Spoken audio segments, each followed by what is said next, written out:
Las dos revoluciones científicas del siglo XX fueron la teoría de la relatividad y la física cuántica. Con la primera, el espacio y el tiempo dejaron de ser absolutos y nacieron ideas tan fascinantes como la posibilidad de viajar al futuro, la existencia de agujeros negros, la explicación del Big Bang o la expansión del universo.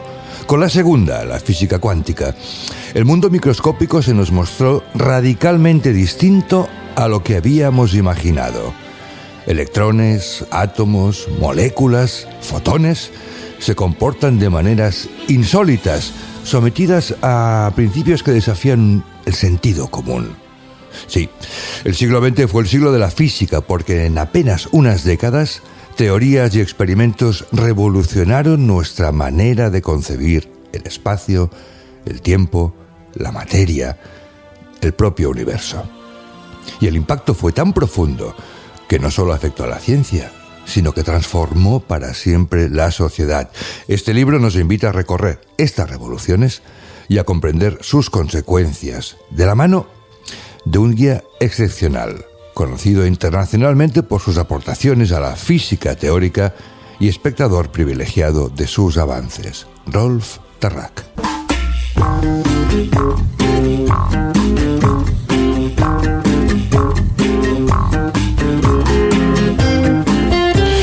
Estas palabras pertenecen a Juan Ignacio Cirac, uno de los grandes físicos españoles, y son parte de la introducción a un ensayo que nos ha fascinado. Sabéis que de vez en cuando traemos a este podcast libros que no son netamente de ficción, que son ensayos, pero que nos encantan. Y este en concreto se llama De la materia al cosmos, de la editorial Funambulista, y está escrito por Rolf Tarrak, que es el físico teórico español, tal vez el más internacional, especialista en mecánica cuántica, tiene y ha tenido un montón de cargos, es autor de un centenar de libros, en fin, lo tiene todo, es una eminencia y es un placer también leer este libro por el que se pasean Einstein, Newton, Curie, los agujeros negros, la galaxia, incluso, si los hay, los extraterrestres.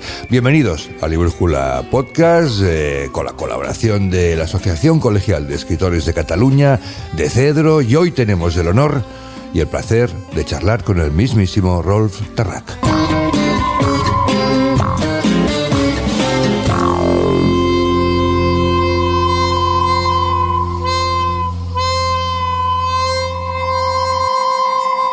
Antes de darle la bienvenida al doctor Tarrak, un recuerdo, eso sí, a alguien que nos ha dejado hace muy poquitos días antes de la grabación de este podcast, que es Alfredo Bryce Echenique, el peruano Bryce Echenique. Yo particularmente recomiendo la lectura de dos de sus novelas, donde deja patente que es verdad que perteneció a la generación del boom latinoamericano, nunca escribió dentro de los cánones del realismo mágico. De hecho, su prosa era muy irónica, muy desenvuelta. El desarraigo, el exilio eran temas que constantemente asomaban la cabeza. Y las dos novelas que recomendamos desde aquí son, en primer lugar, Un mundo para Julius, donde plasma la visión del mundo que tiene un niño peruano de clase alta y que García Márquez, de hecho, la calificó como la mejor novela en español del siglo XX, nada menos. Y la segunda es una novela colosal que se llama La vida exagerada de Martín Romaña. Es una novela de humor. Esas raras novelas de humor, casi no hay, en la que y en ella Bryce Echenique muestra lo que llama la sonrisa lúcida. Él la llama así, la sonrisa lúcida, que es muy divertida, muy inteligente, y en este caso está protagonizado el libro por un antihéroe peruano, exiliado en París, al que le pasa realmente de todo. Es una especie, alguien ha dicho que era una especie de Rayuela, pero en clave de humor. Bueno, era un inmenso escritor, y también, antes de saludar a Rolf Tarrak, una buena noticia es que después de esa larguísima encuesta de muchas semanas, entre críticos, colaboradores, oyentes, llega por fin lo que hemos llamado ese capítulo que titularemos Los 10 mejores cuentos de la historia. De hecho, serán 2 capítulos, porque son 10 cuentos. Lo hemos preparado con mucho cariño, estará plagado de literatura, de grandes autores y de relatos absolutamente antológicos. Eso será el capítulo siguiente, porque ahora nos vamos un poco a las estrellas. Bueno, de momento nos vamos a Luxemburgo. Rolf Tarrac, bienvenido, ¿cómo estás? Hola, muy bien, estoy muy bien. Aquí con un día magnífico en Luxemburgo. ¿Sí? Sí. Bueno. Un sol que podría ser un sol español. Bueno, eso está bien. ¿Permites que te llame de tú? Sí, claro. Rolf, me salía la intención de llamarte doctor Tarrac, pero claro, queda muy... No, queda muy formal. No. Bueno, eres la primera... literalmente la primera eminencia internacional que después de 45 capítulos se acerca a estos micrófonos. Así que inauguras una... Ah, sí, caramba, esto sí que es un honor, ¿eh? Esto sí que es un honor, porque, vamos... No, sí, ya te lo digo. Bueno, sí que he hecho mucha vida internacional yo, eso es cierto. Sí. Vamos a entrar enseguida en tu libro, porque hay muchísimas cosas muy interesantes de las que hablar. Pero antes que nada, quería hacerte una pregunta. Yo no sé si has detectado, porque yo sí, cierta ola actual de, como diríamos, de desconfianza hacia la ciencia, yo qué sé, terraplanistas, por ejemplo. Parece que hay un montón, están surgiendo como champiñones, ¿no? Sí. ¿Esto que es culpa de la ciencia? ¿Es la ola reaccionaria que nos está sacudiendo? Porque es que no lo acabo de entender muy bien. Igual tú como científico sí lo sabes. Bueno, yo creo que lo que pasa es que la ciencia se está haciendo más complicada, ¿eh? Quiere decir que todo el mundo entiende lo que es la electricidad o lo que es, y más o menos por qué la Luna da vueltas a la Tierra, mientras que la ciencia actual, la ciencia moderna, contemporánea, se ha hecho muy, muy complicada y por lo tanto la mayoría de la gente simplemente no la entiende. Y cuando no entiendes algo, pues no le das ningún valor, lógicamente. Y por lo tanto, desde este punto de vista, la ciencia ha perdido un poquito de peso, ¿eh? A pesar del esfuerzo que se está haciendo los medios, como tú estás haciendo ahora. Claramente. De acercarlo al público, pero no es fácil divulgar cosas muy, muy complicadas. Claro, ¿tú qué le dirías a un terraplanista que te dice que la Tierra es plana? ¿Qué le contestas? Bueno, aparte de reírte. Es que esto... Bueno, la primera cosa es que si es plana, y ellos además opinan que se acaba en una parte, pues claro, la primera pregunta es, oye, ¿y entonces qué pasa cuando llegas al borde? Eso es lo primero. Lo segundo es que tú tienes la sombra de la Tierra, la tienes muchas veces en la Luna. Claro.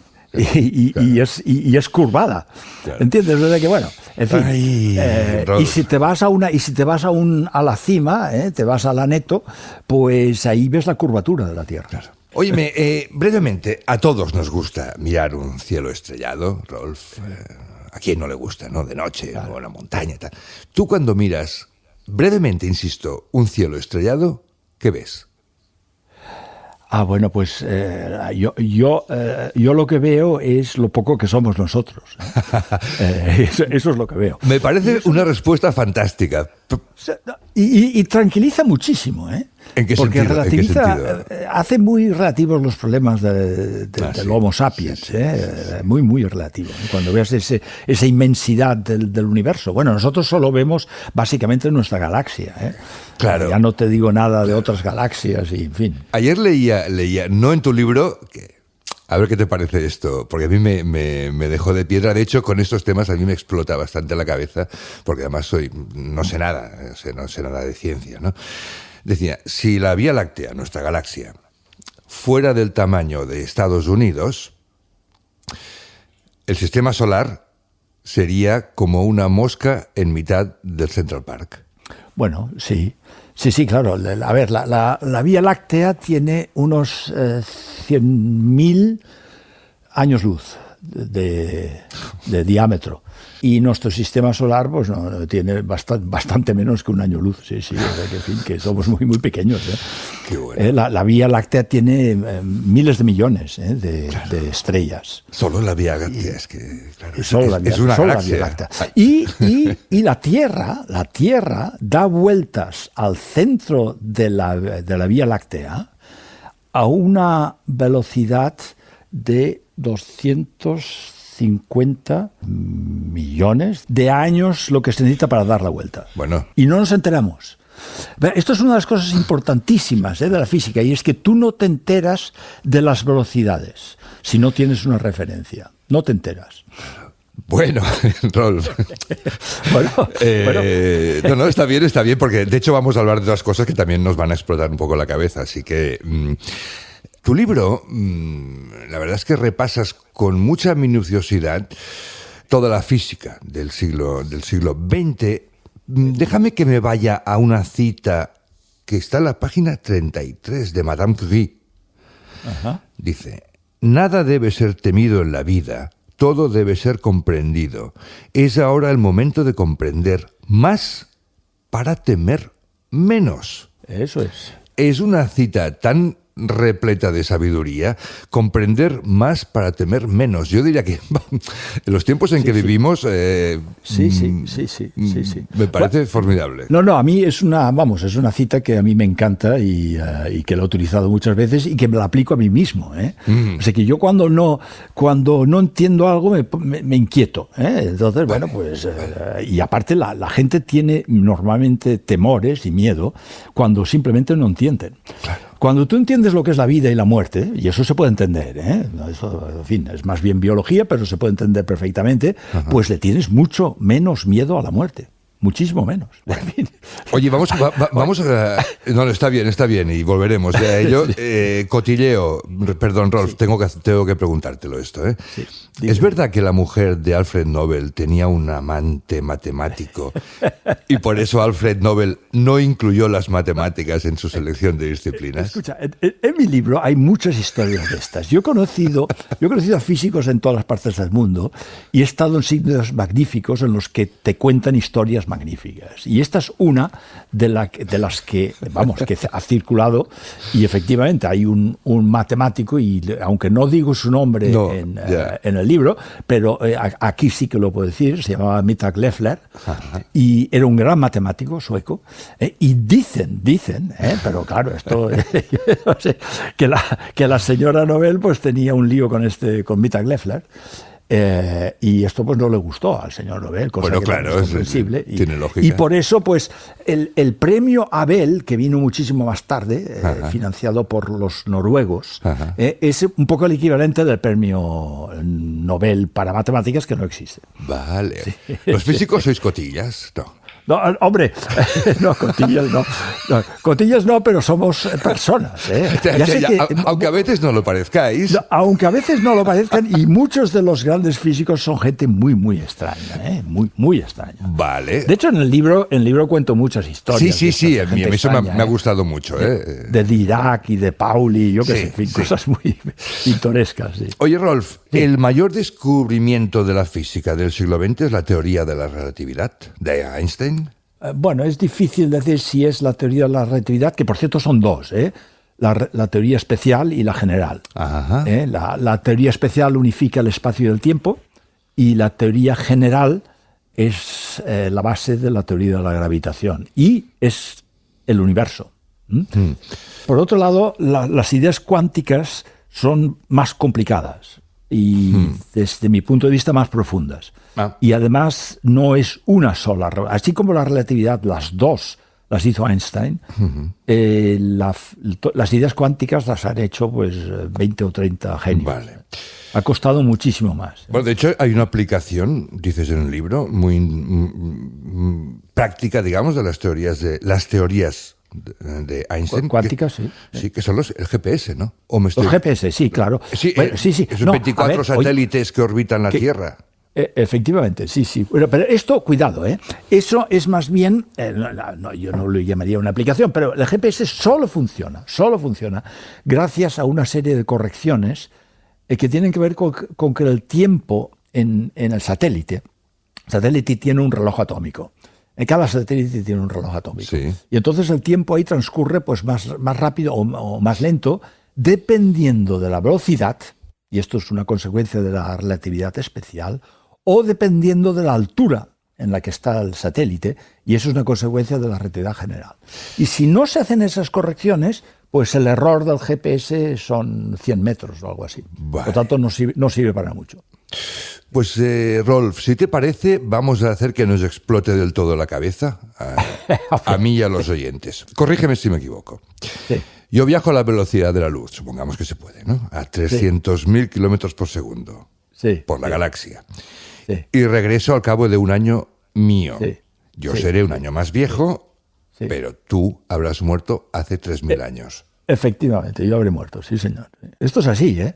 Cuidado, esto no es una fantasía, ¿eh? Esto es así. ¿Pero por qué? Esto es una consecuencia, en este caso es una consecuencia del trabajo del año 1905 de Einstein, que Einstein era un crío a 25 años o 26, en el que él se concentra en una cosa muy extraña de la velocidad de la luz.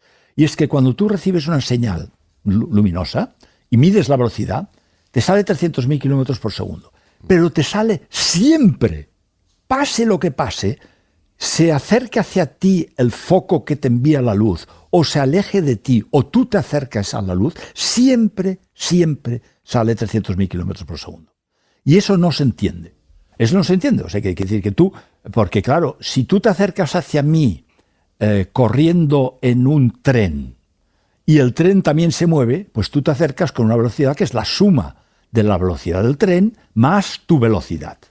Pues con la luz eso no ocurre.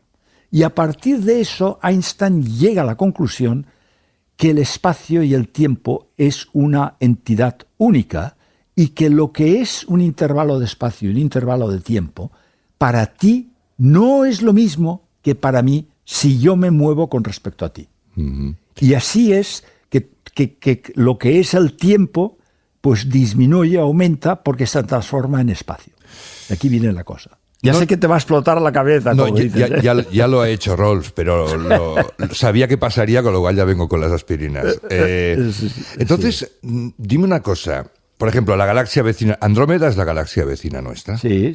Bueno, que está aquí a 2 y pico millones, debe ser, de años luz, ¿no? Digo yo. O 3, bueno, da igual. Entonces, si alguien nos ve desde allá, la Tierra aún estará dominada por los dinosaurios.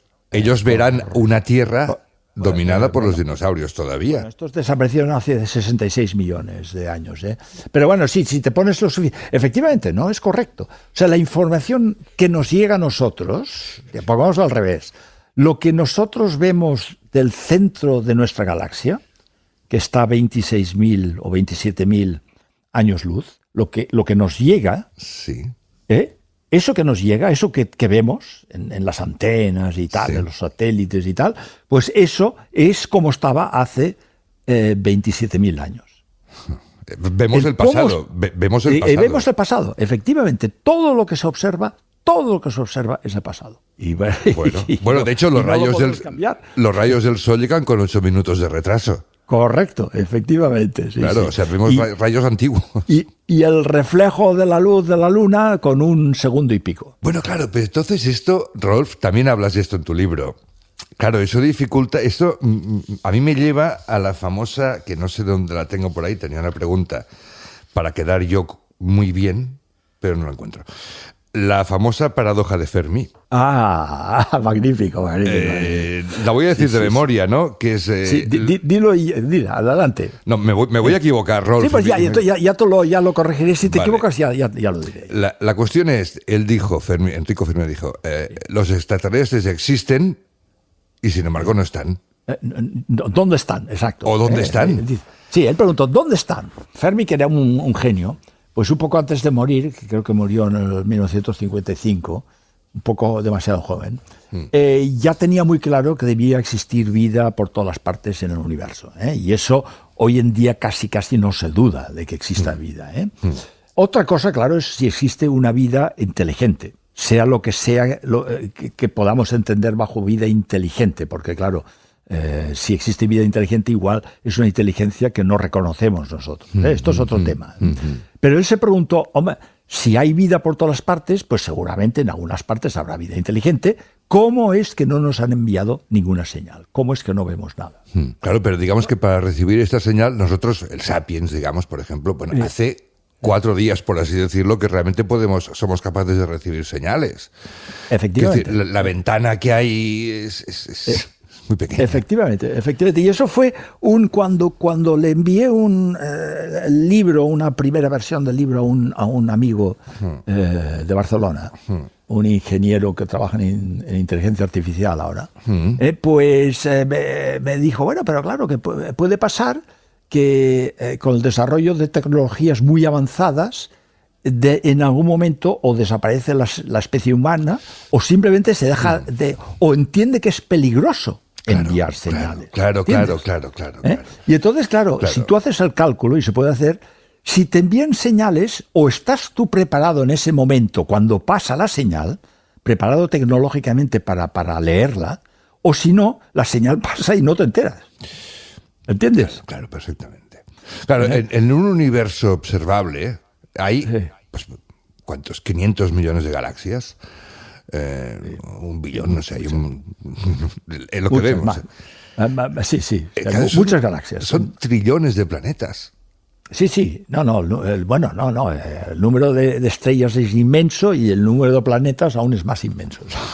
Por eso no duda prácticamente nadie de que haya vida en otras partes. Claro. Igual están entre nosotros, igual están aquí ya. Donald Trump podría ser un extraterrestre.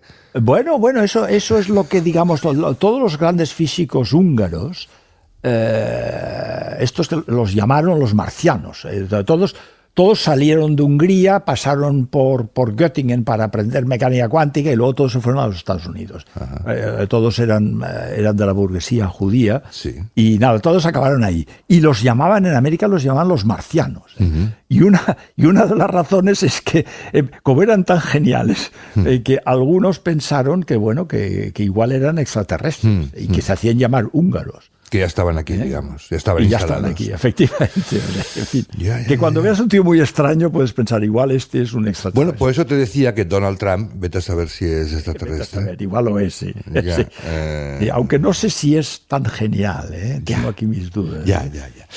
Bueno, a ver, Rolf, ¿cuál es el mayor misterio ahora mismo del universo? ¿La materia oscura, el Big Bang, los límites del universo? No, los límites son límites, no es un misterio, simplemente nosotros solo podemos llegar a ver pues la parte del universo que la luz ha tenido tiempo de llegarnos a nosotros. Aquello que está más allá de lo que se llama el horizonte del universo, pues no nos enteramos. Pero eso no es un misterio, simplemente no nos llega información y por lo tanto no sabemos nada. Porque también la ciencia sabe muy bien de qué cosas no puede saber nada.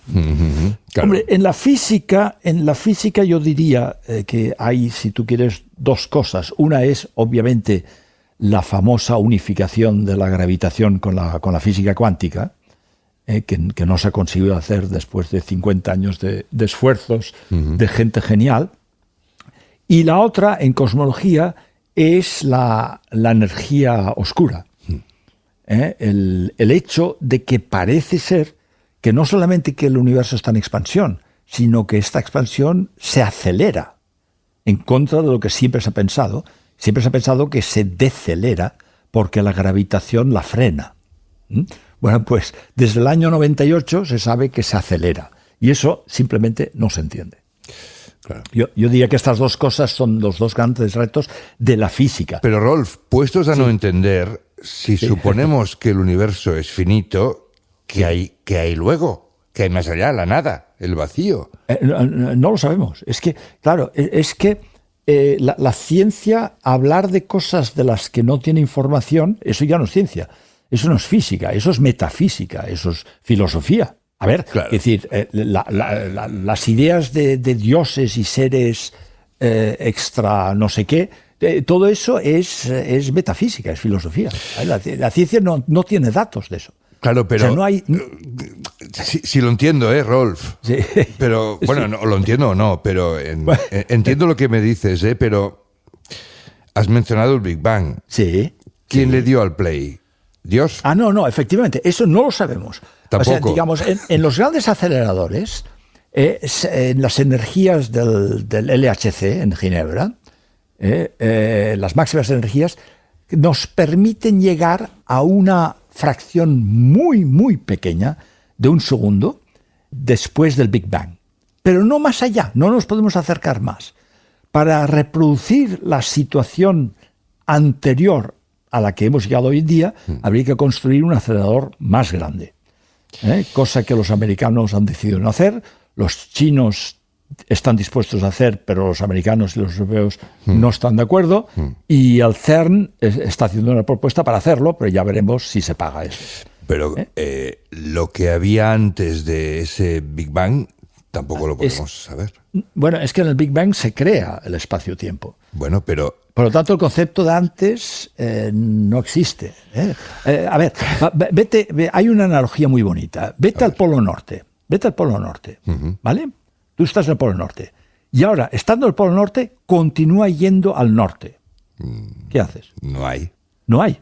Todas las direcciones desde el Polo Norte son hacia el sur. Pues ya está. Lo mismo con el tiempo. Cuando estás en el Big Bang, no hay la dirección anterior, solo hay la dirección posterior. Es exactamente lo mismo. Lo que pasa es que es en 4 dimensiones, que es el espacio-tiempo del universo, y el ejemplo que yo te he dado es en 2 dimensiones, que es la superficie de la Tierra. Pero es lo mismo, es exactamente lo mismo. Por lo tanto, esta pregunta no la vuelvas a hacer. Bueno, pues ya tienes la respuesta. Pues te hago otra más complicada. ¿Tú crees en Dios? No, yo no creo en Dios, pero respeto totalmente a los que creen en Dios. Bueno, no, es que no veo que resuelva ningún problema, sinceramente. O sea, evidencia no hay ninguna, eso está clarísimo. Bueno, ni evidencia, ni en contra ni a favor. No, ni en contra ni a favor, efectivamente.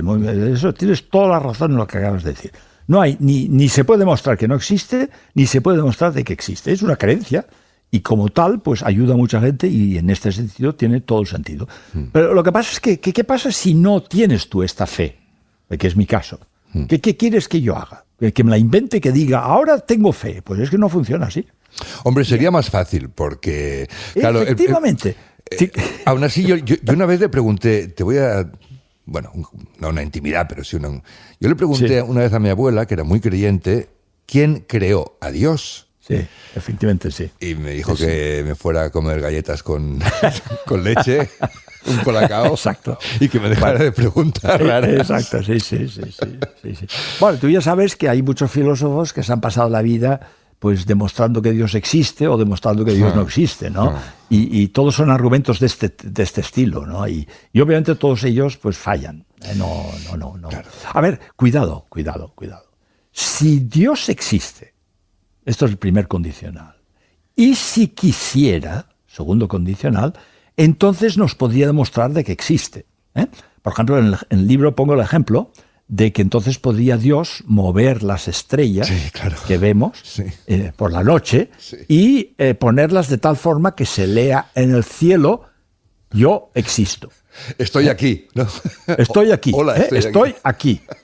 Y si esto pues lo hace cada noche o lo hace cada noche de números primos, la primera, la segunda, la tercera, la quinta, la séptima, la 11ª, etcétera, la 13ª, etcétera, pues entonces, y yo me lo creo, claro, y yo en ese caso pues diré, bueno, Dios obviamente existe, pero no lo hace, no lo ha hecho. Yo me imagino a la Coca-Cola patrocinando el cartel luminoso.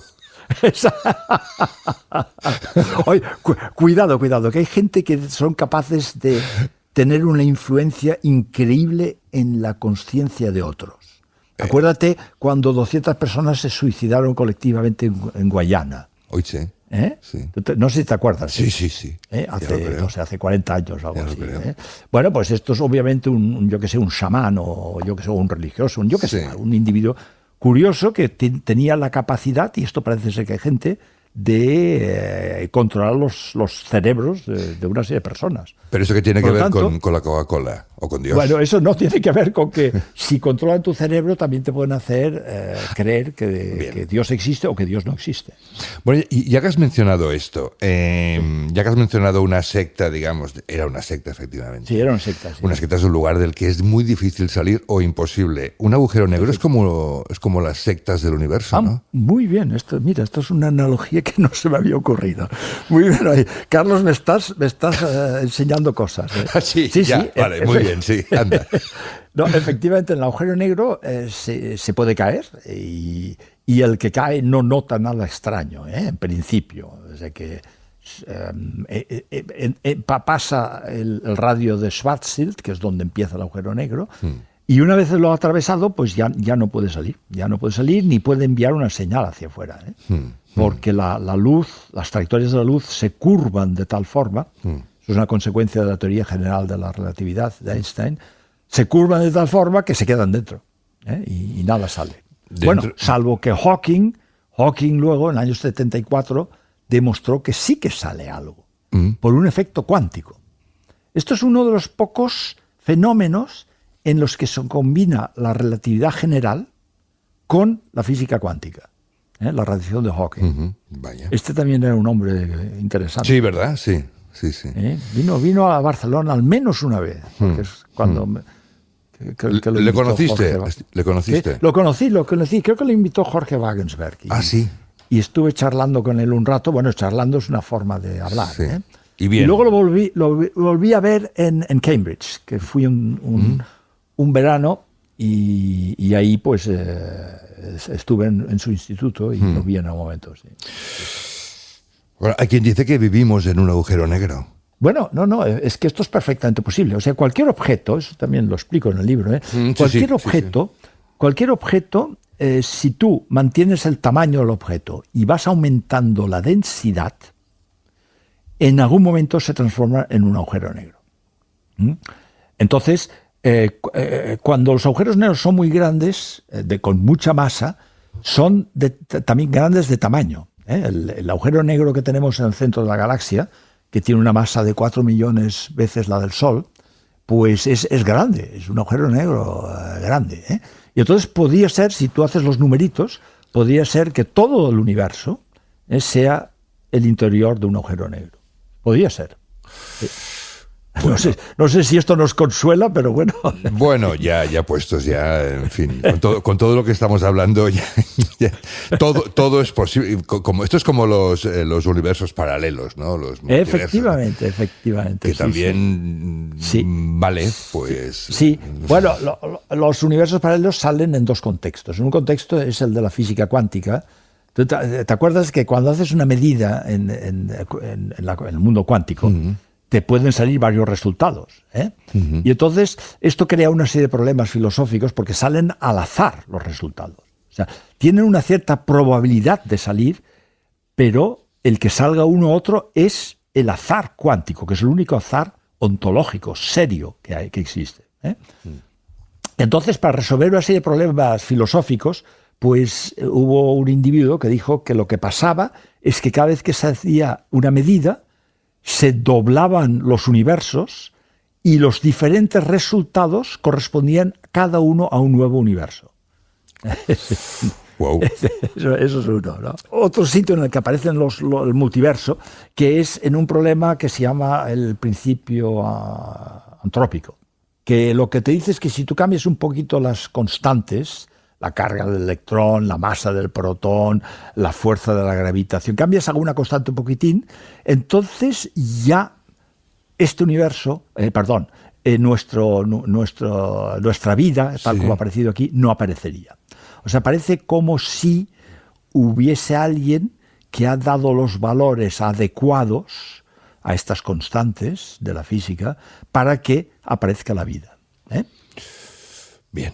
Y la forma de los científicos, los físicos no creyentes de resolver este problema es decir que hay miles de millones de universos en los que las constantes tienen valores al azar y pues que por casualidad en aquellos que las constantes sean las buenas, pues ahí aparece la vida y en los demás pues no aparece. Pues no aparece, ¿no? Pero bueno, esto son cosas metafísicas, claro. No son físicas. Bueno, todo esto, recuerdo a los oyentes que lo pueden encontrar en este libro de la materia al cosmos. Hay una cosilla que yo no sabía, que me acabo de enterar en tu libro, la página 186. No es una pregunta, solo es un comentario, que la World Wide Web, ya lo diré. Sí. www. Eso es, fue creada en el 89 por un grupo de científicos para poner en común los datos entre los laboratorios. Eso es. Las grandes, eso lo hizo Tim Berners-Lee, un grupo de informáticos dirigidos por Tim Berners-Lee, y Y el CERN, en el CERN, en los grandes aceleradores, se producen una cantidad increíble de datos, pero increíble. Y entonces esos los distribuyen entre los 30 o 40 laboratorios que han hecho juntos, en colaboración, esta experiencia. Y entonces, el problema que tenía el CERN es que cada laboratorio utilizaba software distinto y almacenaba los datos en ordenadores distintos. Y para acceder había que saber en qué ordenador estaban y con qué software lo habían almacenado. Y entonces dijeron, hagan un sistema en el que simplemente uno entra lo que quiere y lo encuentra. Claro. Y esto es lo que hizo. ¿No? Está muy bien. Y el CERN lo regaló a la humanidad. A la humanidad. O sea, el hecho de que aquí nos pasamos la vida buscando información en Internet gratis, sí. Pues esto se lo debemos al CERN. Esto para que digan que la investigación fundamental no sirve para nada. Cuidado. Claro. Cuidado. Es muy interesante esto, Rolf. Yo no lo sabía. Me he enterado en tu libro, la verdad. Sí. Oye, seguiría hablando mucho, así que te voy a pedir respuestas muy breves porque te voy a hacer unas preguntas muy rápidas. Vale. ¿Tú crees que el crecimiento en tecnologías que no acabamos de comprender del todo, como la IA, por ejemplo, ¿no?, puede conducir a un colapso? Sí. ¿Sí? Muy breve, sí. Un poco menos breve, muy probablemente. Sí. ¿Y el colapso nuestro qué significa? Bueno, a ver, el cómo acabará el tema aquí está menos claro. Hay muchas posibilidades. Una es que los robots que tengan, porque cuidado, para que uno piense como el ser humano, el cuerpo es esencial.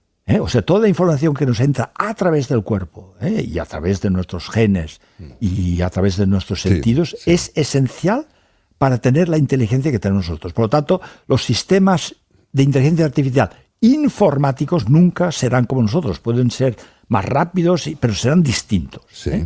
Pero algún día habrán robots que tendrán sentidos. Esto ya existe. Sí. Y los dotarán de inteligencia artificial y estos nos superarán, eso es seguro. Vamos, es que no hay ninguna duda. La pregunta es luego, ¿estos qué harán con nosotros? Ahí está. Bueno, pues nos pueden tratar como esclavos, nos pueden tratar como bichos extraños. Una cosa no más. tengo muchas dudas. No tienes dudas sobre esto. Pero tampoco me preocupa. Cuidado, aquí hay que volver a Madame Curie. Si se comprende, no hay que preocuparse demasiado. Vale. Pero esto no pasará en un futuro próximo, digamos. No, pero puede pasar en 100 años. Al ritmo que va el avance tecnológico. Claro. Viviremos en Marte, ¿no?, los próximos 100 años, ¿tú crees? Bueno, a ver, yo es que no le veo ni mucho sentido vivir en Marte. Bueno, de hecho no tiene ningún sentido. Hay mucha agua, hay muchísima agua. Bueno, hay algún indicio de que hay agua, en fin, en los polos a una cierta profundidad, pero es que la vida no necesita solo agua, en fin, la vida necesita muchísimas cosas para aparecer. Y Marte es simplemente, prácticamente no tiene atmósfera, ya, o sea que tendrías que empezar a... Sí. O sea, sí que podías llevar ahí unas bacterias que empezaran a producir oxígeno, etcétera, bueno, en fin. O sea, podrías hacer un proceso de reproducir todo lo que ha pasado en la Tierra. Pero ¿para qué? ¿Para qué? Sí, es mucho más fácil vivir en la Tierra. Hombre, de hecho sería mucho más lúcido, inteligente, una nave intergeneracional en dirección a vete a saber dónde, 1000 personas ahí dentro y durante 400 años de viaje, pues irá y ala. Bueno, sí, pero bueno, sí, simplemente yo no te rías creo de mí, que... No te rías de mí, No, Rolf, que eso no está bien. No, o sea, es que decir, a ver, enviar señales electromagnéticas al universo, esto es muy fácil. Enviar gente, eso es muy complicado, muy complicado. No te olvides que todo lo que hemos hecho hasta ahora es enviar a alguien a la Luna, pero la Luna, como te he recordado antes, está a 1 segundo y pico de la luz. La luz necesita 1 segundo y pico. Por lo tanto, ir a un sitio que está a 10.000 años luz es que, en fin... Ya. Escucha, Vale. No lo vamos a ver, simplemente. No lo vamos a ver. Cuidado, ir a Marte y traer algún mineral, que será mucho más caro que encontrarlo aquí, pues eso sí. Pero es que será mucho más caro. O sea, que tampoco tiene sentido. Yo no digo que no haya que ir y hacer todo lo que se está haciendo, porque aprenderemos muchísimas cosas con eso. Aprenderemos y se avanzará tecnológicamente muchísimo. Ahora, las nuevas tecnologías, como tú sabes muy bien, cualquier tecnología se puede utilizar de una forma u otra. Ya. Y eso ya no es tecnología ni ciencia, eso ya es política y seres humanos. Uno lee cómo están utilizando la inteligencia artificial para el tema del armamento y bueno, efectivamente, se le llevan los demonios, ¿no? Y efectivamente. Date cuenta que si al final tenemos guerras en las que ya los humanos no pintan nada, simplemente para matar humanos, pues es que no, vamos, no. Bueno. No es lo que queremos. Rolf, yo seguiría mucho además, porque no sé, ¿con qué sueña nuestro físico como tú? Un sueño feliz. Un sueño feliz, hombre, yo sueño con las charlas que doy una vez al mes una charla sobre algún tema científico. Sueño con mis nietos, que les enseño matemáticas y física y alemán e inglés. Sueño con los amigos, me gusta mucho hablar con los amigos. Tengo la suerte de haber conocido y conocer a mucha gente interesante, me lo paso la mar de bien. Y sueño con ayudar a los jóvenes. Estas son las cosas que me gustan. Eso está bien. Y escuchar la música clásica. Schubert, Beethoven, Mozart y Bach. Estos son los 4 grandes. Muy bien, no está mal. Rolf, si algún oyente tiene ganas de saber más cosas, se lee de la materia al cosmos, recuerdo, en Editorial Funambulista, Rolf Tarrac, gran libro, pero dice, quiero saber más. Tú tienes muchos libros también, pero uno de esos grandes científicos como Stephen Hawking o Carl Sagan... ¿Algún libro que puedas decirnos, hombre, pues para introducirnos un poco en los misterios del universo estaría bien? ¿Por qué no nos recomiendas alguno? Sí, a ver, en el tema del universo había un libro que quizás haya una edición más reciente, que eran los 3 primeros minutos del universo, que era de Steven Weinberg. Weinberg no solamente era un premio Nobel, sino que era un genio, un hombre de un nivel extraordinario. Que, por cierto, recibió un honoris causa de la Universidad de Barcelona. Hace, pues no sé, yo era vicerrector en esa época, decano, en los 90. Corrígeme si me equivoco, Weinberg no dijo que el mayor misterio es la conciencia humana. Efectivamente. Muy bien, pero esto ¿de dónde sacaste esto? Muy bien. Efectivamente. No seas condescendidiente conmigo, Rolf. No, lo digo porque esto yo no lo digo en el libro. Entonces, bueno, pues uno lee cosas. Lo has sacado de otro sitio. Sí, efectivamente. Bueno, es que te quería comentar, pero no me has dejado tiempo, de que realmente el gran misterio de todo es la conciencia. Efectivamente. Sí.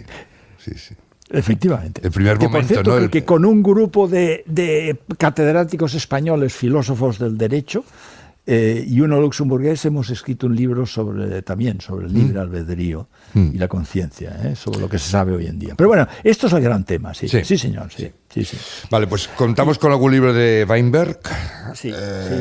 Tal vez Hawking, el misterio, como era la historia del tiempo. Y Feynman tiene unos libros de divulgación magníficos. Hay uno que se llama, 6 lecciones, me parece, 6 lecciones de física.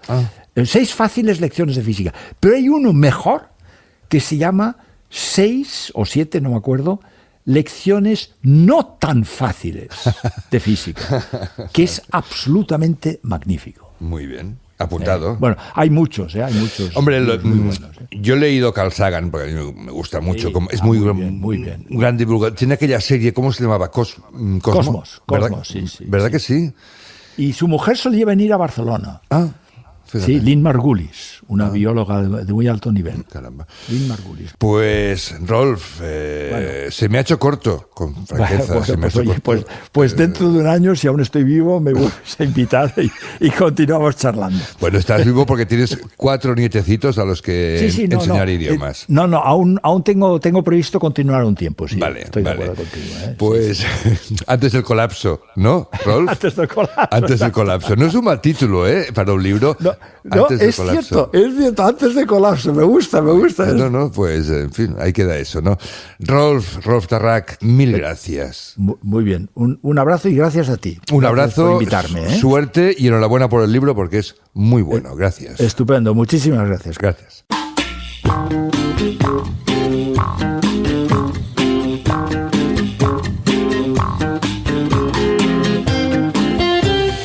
Pues una de esas conversaciones que uno no detendría, porque se han quedado muchísimos temas en el tintero y aún así qué gusto encontrar un divulgador, un gran científico que hable con tanta claridad, ¿no? Muchas veces de lo que no sabe, más de lo que sabe, ¿no? Pero esto es lo que hay, ¿no? Rolf Tarrac ha sido hoy nuestro invitado y, como ya hemos dicho al principio, sí sabemos de que va a ir el programa siguiente, que es ese especial titulado Los 10 mejores cuentos de la historia. Hasta aquí el Librújula Podcast, como siempre, con el patrocinio de la Asociación Colegial de Escritores de Cataluña, de Cedro, y han estado, como siempre también, Vicente Armero en los controles, Susana Picos en la coordinación y os habla Carlos Luria. Que tengáis 2 semanas intensas y razonablemente interesantes. Un saludo.